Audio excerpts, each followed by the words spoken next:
Assalamualaikum warahmatullahi wabarakatuh.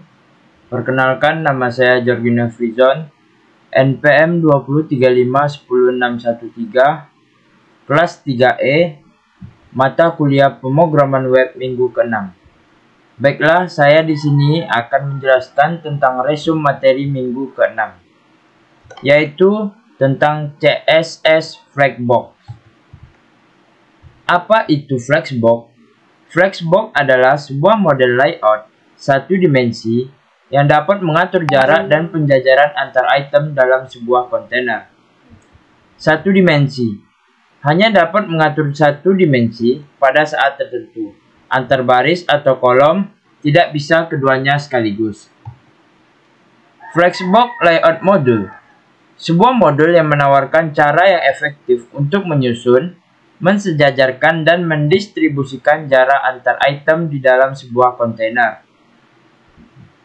Meskipun ukurannya dinamis atau bahkan kita tidak tahu. Istilah dalam kontainer. Yang pertama, kontainer, yaitu pembungkus dari item. Yang kedua, item, yaitu komponen di dalam pembungkus. Properti pada kontainer.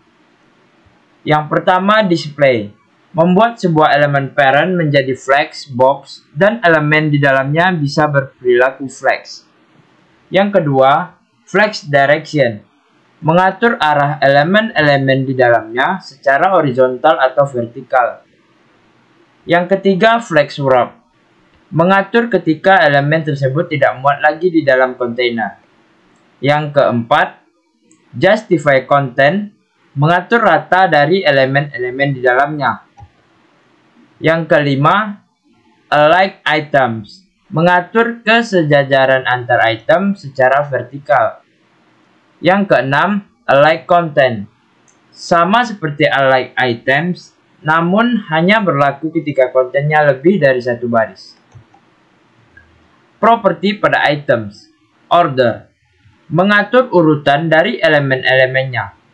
Flex grow. Mengatur ukuran dari item. Align self. Mengatur hanya satu elemen di dalam barisnya yang ingin diposisikan di mana.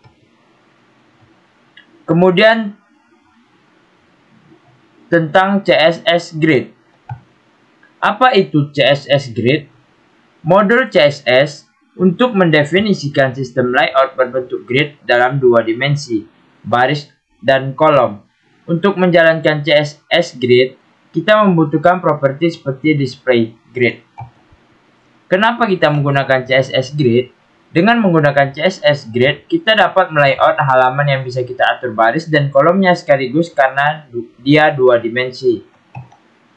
Terminologi atau istilah dalam grid.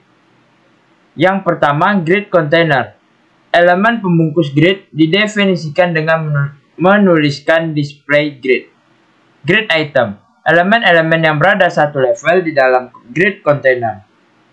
Grid line, grid garis horizontal atau kolom atau vertikal baris yang memisahkan grid menjadi beberapa bagian dan ditandai dengan angka.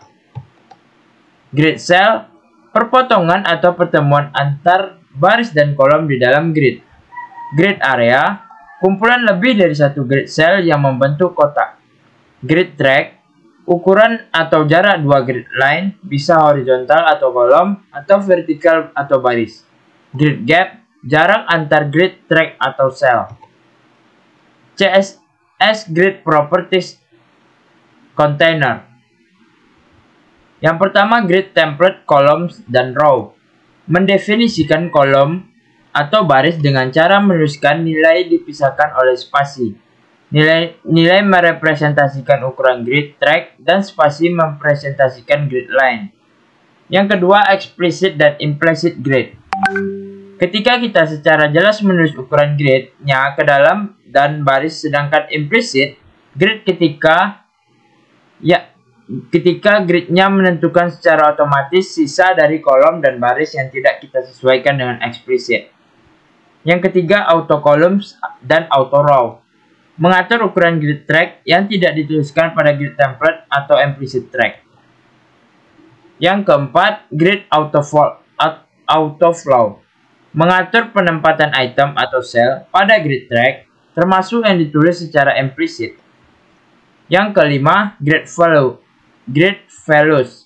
Nilai yang bisa kita berikan bisa berupa px, persen, atau fr atau fraction, dan nama yang bisa diberikan pada track atau line name.